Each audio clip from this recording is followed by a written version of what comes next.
Alam, Ma'am Rosemar, idol po kita. Ay, salamat. Alam niyo po ba na medyo pareho po tayo ng pangalan? Yung sa'yo po, Rosemar, yung sa akin, Rickmar. Talaga ba? May talent ka ba? Opo, marunong po ako mag-magic. Sige nga, mag-magic ka nga. Bibigyan kita ng lupa pag magaling ka mag-magic. Talaga po? Oo.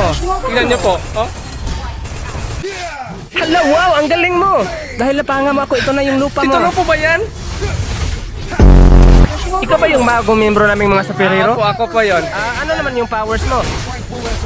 Yung powers ko po, yung mag-teleport sa ibang lugar. Ay, ang pangit ang powers. Oo nga, mahina yan. Di na nakatulong yung powers mo. Sige nga, mag-sample ka nga ng powers mo. Sige, sample ka po kayo. Hawak kayo lahat sa kamay ko para mag-teleport din tayong lahat. Sige, hawak kayong Sige, lahat, oy.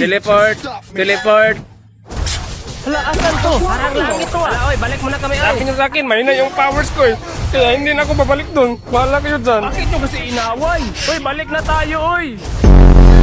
Hoy, lahat ng pulis, punta kayo rito. Halika kayo, oy. Yes, sir.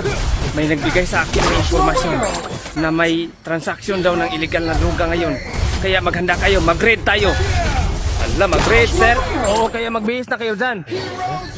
Hoy, magbihis na kayo, oy. Oy, asa na kayo? Tayo na. Ang bagal nyo naman. Ano naman yung suot mo? Sir, wala na akong ibang raid, sir.